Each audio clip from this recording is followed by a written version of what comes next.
होके धरती तो कुर्बान तारा, होके धरती तो कुर्बान तारा तप गया बिच आसमान। बने जब आब की औद निधान, जेड़ा फुल सोई किरपान। निक्का जा बाल तीरां तलवारां नूं कस कस के पकड़दा है, ਤਾਂ ਸਰਸਾ ਦੇ ਪਾਣੀ ਉੱਚੇ ਹੋ ਕੇ ਉਸ ਦੀਆਂ ਸਰਬ ਸਮਰੱਥ ਬਾਹਾਂ ਨੂੰ ਨਿਹਾਰਦੇ। ਕਦੇ ਉਹ ਘੋੜਿਆਂ ਨਾਲ ਦੌੜਾਂ ਲਗਾਉਂਦਾ ਹੈ, ਕਦੇ ਘੋੜਿਆਂ ਤੇ ਸਵਾਰ ਹੋ ਕੇ ਤੁੰਦ ਹਵਾਵਾਂ ਨੂੰ ਮਸ਼ਕਰੀ ਕਰਦਾ। ਉਹਦੀ ਮਾਂ ਉਹ ਤੋਂ ਵਾਰੇ ਜਾਂਦੀ ਤੇ ਉਹ ਮਾਂ ਦੀ ਬੁੱਕਲ 'ਚ ਵੜ ਉਹਨੂੰ ਮਿੱਠੀਆਂ ਕਰਦਾ। ਉਹ ਉੱਚੇ ਉੱਚੇ ਹਾਸੇ ਹੱਸਦਾ। ਉਸ ਦੇ ਮੌਲਕ ਤੇ ਮੁੱਢੋਂ ਨਵੇਕਲੇ ਕਰਤੱਬ ਦੇਖਣ ਵਾਲੇ ਨੂੰ ਹੈਰਾਨ ਕਰ ਦਿੰਦੇ। ਉਸ ਦਾ ਫਰਤੀਲਾਪਣ ਪਤਾ ਨਹੀਂ ਕਿਹੜੀਆਂ ਡੂੰਘੀਆਂ ਖੱਡਾਂ ਪੁੱਟ ਕੇ ਨਿਕਲਿਆ ਸੀ। ਉਹ ਅਨੰਦਪੁਰ ਦੀਆਂ ਧੂੜਾਂ ਨੂੰ ਆਪਣੇ ਅੰਗਾਂ ਪੈਰਾਂ ਤੋਂ ਵੱਧ ਪਿਆਰ ਕਰਦਾ। ਬਦਲੇ 'ਚ ਮਿੱਟੀ ਵੀ ਉਹਨੂੰ ਮੱਖਣੀ ਬਣ ਕੇ ਲੱਗੀ ਤੇ ਅਨੰਦਪੁਰ ਦੀਆਂ ਸਰਹੰਗ ਧੁੱਪਾਂ 'ਚ ਉਸ ਦਾ ਜੁੱਸਾ ਮੌਲਣ ਲੱਗਾ। ਕਦੇ ਕਦੇ ਉਹ ਆਪਣੀ ਮੌਜ ਵਿੱਚ ਮਹਿਲਾਂ ਤੋਂ ਦੂਰ ਨਿਕਲ ਜਾਂਦਾ। ਉਹਨੂੰ ਦੂਰ ਦੂਰ ਤੱਕ ਫੈਲੀਆਂ ਲਚਕੀਲੀਆਂ ਤੇ ਦਸਤ ਪੰਜਾ ਲੜਾਉਂਦੀਆਂ ਹਰੀਆਂ ਦਲੇਰ ਵੇਲਾਂ ਆਪਣੀ ਮਾਂ ਵਰਗੀਆਂ ਲੱਗਦੀਆਂ। ਕੋਈ ਰੁੱਖ ਉਸ ਨੂੰ ਰਾਜਾ, ਕੋਈ ਵਜ਼ੀਰ, ਕੋਈ ਜਰਨੈਲ ਤੇ ਕੋਈ ਮਹਾਨ ਬੁਲਾਰੇ ਜਿਹਾ ਵੀ ਲੱਗਦਾ। ਪੱਤਾਂ, ਝਾੜਾਂ, ਤਣਿਆਂ ਦੇ ਇਹਨਾਂ ਅਲੌਕਿਕ ਕਿਲਿਆਂ ਨੂੰ ਦੇਖ ਦੇਖ ਉਹ ਹੈਰਾਨ ਹੁੰਦਾ ਰਹਿੰਦਾ। ਜਪਜੀ ਸਾਹਿਬ ਦੇ ਪਾਠ ਉਹਦੀਆਂ ਅੱਖਾਂ ਮੂਹਰੇ ਖੁੱਲੀਆਂ ਧੁੱਪਾਂ 'ਚ ਘੁੰਮਣ ਲੱਗਦੇ। ਉਹ ਬਣਾ ਦੇ ਸਬਜ਼ ਤੇ ਬੇਬਾਕੀ ਨਾਲ ਮਹਿਕਦੇ ਮਾਹੌਲ ਨੂੰ ਦੇਖ ਕੇ ਬੋਲ ਉੱਠਦਾ, ਅਮੁੱਲ ਧਰਮ, ਅਮੁੱਲ ਦੀਵਾਨ। ਵਿਰਖਾਂ ਤੇ ਝੂਟਦਾ ਨਦੀ ਵੱਲੀ ਹੋ ਤੁਰਦਾ। ਕਿੰਨਾ ਕਿੰਨਾ ਚਿਰ ਨਦੀ ਕਿਨਾਰੇ ਨੰਗੀ ਜ਼ਮੀਨ ਤੇ ਪਿਆ ਅਸਮਾਨ ਦੇ ਨੀਲੇ ਗੁੰਬਦਾਂ ਨੂੰ ਵੇਖਦਾ ਰਹਿੰਦਾ। ਉੱਡਦੇ ਬਾਜਾਂ ਦੇ ਨਾਲ ਆਪ ਵੀ ਉੱਡਦਾ ਰਹਿੰਦਾ। ਡੂੰਘੀਆਂ ਸੋਚਾਂ 'ਚ ਗੁਆਚਾ ਪਾਣੀਆਂ ਦੇ ਉਸ ਪ੍ਰਥਮ ਕਾਂਗ ਬਾਰੇ ਚਿਤਵਦਾ ਜਿਹੜੀ ਪਹਿਲੀ ਦਫਾ ਧਰਤੀ ਤੇ ਚੜੀ ਹੋਵੇਗੀ। ਅਗਲੇ ਹੀ ਪਲ ਉਹ ਉਸ ਜੀਵ ਬਾਰੇ ਸੋਚਦਾ ਜਿਸ ਨੂੰ ਧਰਤੀ ਤੇ ਪਹਿਲੀ ਵਾਰ ਆਪਣੀ ਹਿੱਕ ਤੇ ਤੋਰਿਆ ਹੋਵੇਗਾ। ਹਮੇਸੁਲ ਸਲਾਮ ਹੈ, ਸਮਸਤੁਲ ਕਲਾਮ ਹੈ ਕਿ ਸਾਹਿਬ ਦਿਮਾਗ ਹੈ ਕਿ ਹੁਸਨੁਲ ਚਿਰਾਗ ਹੈ। ਜਵਾਨੀ ਵਿੱਚ ਵੀ ਤੀਰਾਂ, ਤਲਵਾਰਾਂ, ਬਾਗਾਂ ਤੇ ਉਸ ਦਾ ਕਸਾਬ ਮੱਠਾ ਨਹੀਂ ਪਿਆ। ਇਸ ਪਕੜ ਵਿੱਚ ਸਗੋਂ ਇੱਕ ਸਿਆਣਪ ਰਵਾ ਹੁੰਦੀ ਗਈ, ਦੂਰ ਦ੍ਰਿਸ਼ਟੀ ਰਵਾ ਹੁੰਦੀ ਗਈ, ਇੱਕ ਗਹਿਰੀ ਚੁੱਪ ਰਵਾ ਹੁੰਦੀ ਗਈ। ਹੁਣ ਉਹ ਕਦੇ ਕਦੇ ਇਕੱਲਾ ਬੈਠਾ ਘੋੜਿਆਂ ਦੀਆਂ ਹਿਣਕਾਰਾਂ, ਢਾਲਾਂ ਤਲਵਾਰਾਂ ਦੀਆਂ ਗੜਗੱਜ ਆਵਾਜ਼ਾਂ, ਤੀਰਾਂ ਦੀ ਨੰਗੀ ਬੇਬਾਕੀ ਚੁਸਤੀ ਨੂੰ ਅੱਖਰਾਂ 'ਚ ਅਨੁਵਾਦ ਕਰਦਾ ਤੇ ਸਤਿਗੁਰ ਕੇ ਦੀਵਾਨਾਂ 'ਚ ਰੱਖ ਆਉਂਦਾ। ਸਰਬਲੋ ਦਾ ਪ੍ਰਤਾਪ ਉਹਦੇ ਰਗ ਰੇਸ਼ਿਆਂ 'ਚੋਂ ਗੁਜ਼ਰਦਾ ਹੋਇਆ ਪੂਰੇ ਅਸਮਾਨ ਤੇ ਛਾ ਜਾਂਦਾ ਤੇ ਫਿਰ ਸ਼ਬਦਾਂ 'ਚ ਬਲਣ ਲੱਗਦਾ। ਬਾਬੇ ਬੁੱਢੇ ਦੀ ਵੀੜ ਵਿੱਚ ਜਵਾਨ ਹੋਈ ਉਹਦੇ ਦਾਦੇ ਦੀ ਕਿਰਪਾਨ ਉਹਦੇ ਲੱਕ ਨੂੰ ਪੂਰੀ ਮੇਚ ਆ ਗਈ। ਪਿਓ ਦਾਦੇ ਦਾ ਖਜ਼ਾਨਾ ਫਕੀਰ ਹੱਥਾਂ 'ਚ ਆ ਕੇ ਸੰਪੂਰਨ ਹੋ ਗਿਆ।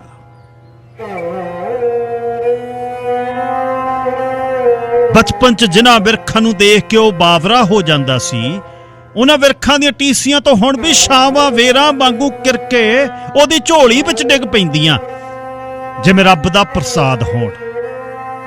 ਇਸੇ ਠੰਡਕ ਦੀ ਓਟ 'ਚ ਉਹਦੇ ਤੀਰਾਂ ਨੂੰ ਖੰਭ ਫੁੱਟ ਆਏ ਤੇ ਚੁੰਝ ਤੇ ਲੱਗੀ ਸਿਆਹੀ 'ਚ ਉਹਦੀ ਫਲਸਫੇ ਬਾਹਰ ਝਾਕਣ ਲੱਗੇ।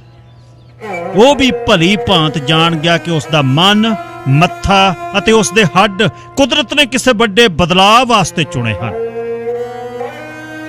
ਕਦੋਂ ਉਹਦਿਆਂ ਨੈਣਾਂ ਚ ਤਾਰਿਆਂ ਦੇ ਮਦੀਨੇ ਉਸਰ ਗਏ, ਕਦੋਂ ਕੁਲ ਧਰਤੀ ਦੇ ਕੀਰਤਨੀਏ ਪਹਾੜ ਉਹਦੇ ਲਹੂ ਚ ਘੁਲ ਗਏ, ਕਿਸੇ ਨੂੰ ਪਤਾ ਹੀ ਨਾ ਲੱਗਾ।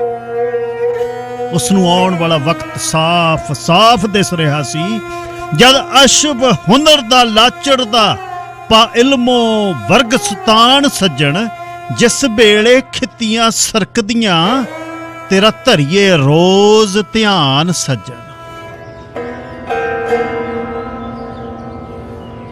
ਪਹਾੜੀ ਜੂਹਾਂ ਚ ਰੱਤੇ ਸਰਖੜੇ ਦੀਵਾਨ ਸੱਜਣ ਲੱਗੇ। ਹਵਾ ਰਣਜੀਤ ਨਗਾਰੇ ਦੀਆਂ ਤਾਹਰ ਤੜਾਕ ਆਵਾਜ਼ਾਂ ਨਾਲ ਭਰੀ ਰਹਿੰਦੀ। ਜਦੋਂ ਉਹ ਤਬੇਲਿਆਂ ਕੋਲੋਂ ਲੰਘਦਾ ਤਾਂ ਉੱਚੇ ਪਹਾੜਾਂ 'ਚ ਸੁਲਤਾਨ ਘੋੜੇ ਉਸ ਵੇਲੇ ਮਨੁੱਖ ਦੀ ਸਵਾਰੀ ਨੂੰ ਤਰਸਦੇ। ਉਹਨਾਂ ਦੀਆਂ ਹਸੀਨ ਪਿੰਜਰਿਆਂ 'ਚ ਚਰਨਾਹਟ ਜਿਹੀ ਛਿੜ ਜਾਂਦੀ। ਸਾਹਿਤ ਫਿਰ ਤੋਂ ਸਬਜ਼ ਮੰਦਰਾਂ ਹੇਠ ਵਸਣ ਲੱਗਾ। ਮਹਾਬਲੀ ਰੇਤੇ ਤੇ ਪਈਆਂ ਜਨੌਰਾਂ ਦੀਆਂ ਪੈੜਾਂ ਅੱਖਰਾਂ 'ਚ ਦਮਕਣ ਲੱਗੀਆਂ। ਪ੍ਰਾਚੀਨ ਪਹਾੜਾਂ ਤੇ ਜੰਗਲਾਂ ਦੀ ਟਕਸਾਲੀ ਮਹਿਕ ਸ਼ਬਦਾਂ ਵਿੱਚੋਂ ਜਾਗ ਉੱਠੀ। ਤਾਜ਼ਗੀ ਪਸਰ ਗਈ। ਵੱਡਿਆਂ ਗ੍ਰੰਥਾਂ ਦੇ ਡੂੰਘੇ ਤੇ ਸੌਖੇ ਅਲੱਥੇ ਹੋਣ ਲੱਗੇ। ਦਿਲਾਵਰ ਸੁਖਨ ਕੁਦਰਤੇ ਨਜ਼ਰ ਦਾ ਜਨਮ ਕੁਦਰਤੇ। ਤੇ ਫਿਰ ਇੱਕ ਦਿਨ ਉਸ ਦੀ ਕਿਰਪਾਨ ਦਾ ਚਾਨਣ ਵਰਸਿਆ। ਤਹਿਜ਼ੀਬ ਨਿਖਰ ਆਈ, ਜੈਕਾਰਿਆਂ ਨੂੰ ਸੇਧ ਮਿਲ ਗਈ। ਪੰਜ ਦਮਦਾਰ ਤਖਤ ਛਾਤੀਆਂ ਚੋਂ ਆਪ ਵੀ ਉਤਰ ਗਿਆ ਤੇ ਫੈਲਦਾ ਗਿਆ। ਪਿਛਲੇ ਅਨੇਕਾਂ ਸਾਲਾਂ ਦੀ ਗਰਦ ਮਿੱਟੀ ਅਤੇ ਹਵਾ ਉੱਤੇ ਜੋ ਰਾਜ ਸੀ, ਸਮਾਜਿਕ ਤੇ ਧਾਰਮਿਕ ਘਟਨਾਵਾਂ ਦਰਜ ਹੋਈਆਂ ਸਨ, ਇਹ ਉਸੇ ਦਾ ਹੀ ਨਤੀਜਾ ਸੀ। ਉਹਨਾਂ ਹੀ ਭਾਂਤ ਦੇ ਕਣਾਂ ਨੇ ਹੁਣ ਇੱਕ ਨਵਾਂ ਤੇ ਠੋਸ ਆਕਾਰ ਲੈ ਲਿਆ ਸੀ। ਇਸ ਆਕਾਰ ਨੂੰ ਉਸਨੇ ਆਪ ਆਪਣੇ ਤਬੀਬ ਹੱਥਾਂ ਨਾਲ ਗੁੰਨਿਆ। ਤੇੜਾਂ ਲਿਪੀਆਂ ਗਈਆਂ ਤੇ ਖਾਲਸਾ ਪੰਥ ਨੇ ਸਿਰੀ ਚੁੱਕੀ।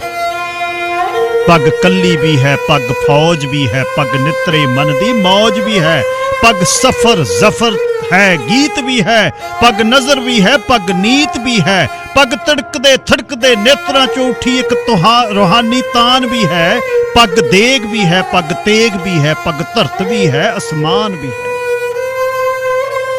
ਸ਼ੀਸ਼ਿਆਂ 'ਚ ਵੀ ਕਦੇ ਧੁੱਪ ਭਰੀ ਗਈ ਹੈ।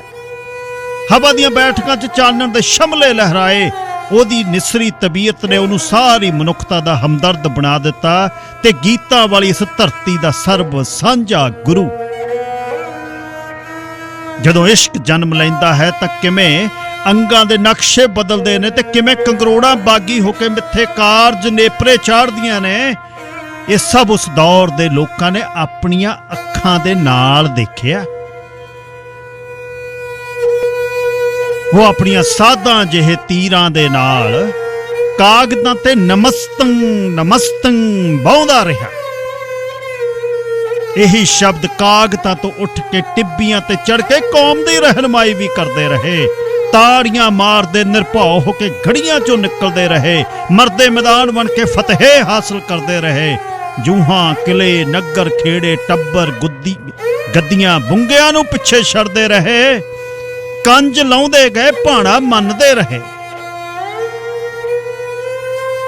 ਇਹ ਸ਼ਬਦ ਮਾਛੀਵਾੜੇ ਦੀਆਂ ਵਲਗਣਾਂ 'ਚ ਵੀ ਨੱਚਦੇ ਰਹੇ ਤੇ ਫੇਰ ਆ ਕੇ ਪੰਕਤੀਆਂ ਵਿੱਚ ਸਜ ਗਏ। ਪੁਰਖਿਆਂ ਦਾ ਲਹੂ ਉਹਨੂੰ ਤੱਕਦਾ ਰਿਹਾ, ਹੈਰਾਨ ਵੀ ਹੁੰਦਾ ਰਿਹਾ। ਵਾਤਨ ਫਕੀਰੀ ਜ਼ਾਹਿਰ ਅਮੀਰੀ ਦੇ ਬੋਲ ਹਵਾ ਦੀਆਂ ਤਹਿਆਂ 'ਚ ਗੂੰਜਦੇ ਰਹੇ।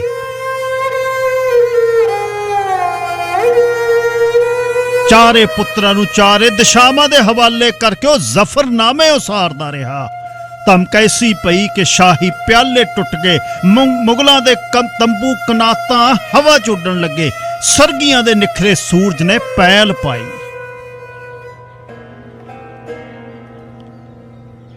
ਅੰਬਰਾਂ ਦੀ ਚਾਦਰ ਤੇ ਸ਼ਾਹ ਫਕੀਰੀਆਂ ਦੇ ਤੋਪੇ ਭਰਦਾ। ਪਰਮ ਪੁਰਖ ਕਾ ਦਾਸ ਸਰਵਰੇ ਕਾਇਨਾਤ ਧੁੱਪਾਂ 'ਚ ਘੁਲ ਗਿਆ। ਸਰਸਾ ਦੇ ਪਾਣੀ ਹੁਣ ਵੀ ਉੱਠ ਕੇ ਉਹਨੂੰ ਦੇਖਦੇ ਨੇ।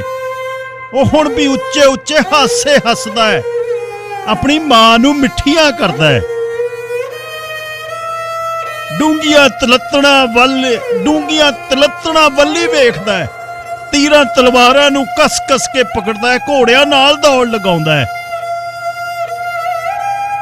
ਨਾ ਤਾਂ ਪਾਣੀਆਂ ਦੀ ਲਿਸ਼ਕ ਘਟੀ ਹੈ, ਨਾ ਪਹਾੜੀਆਂ ਦਾ ਰੰਗ ਉਤਰਿਆ, ਨਾ ਹੀ ਧਰਤੀ ਦੇ ਪਿੰਡੇ ਤੋਂ ਉਹਦੀਆਂ ਬੇਪਰਵਾਹ ਪੈੜਾਂ ਮਿਟ ਸਕੀਆਂ ਨੇ।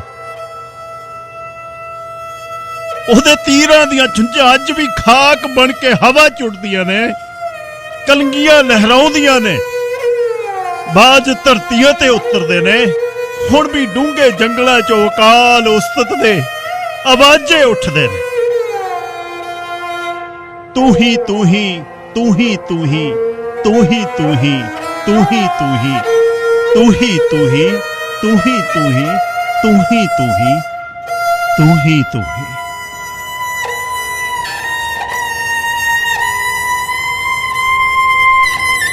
जो गोबंद किया भला किया।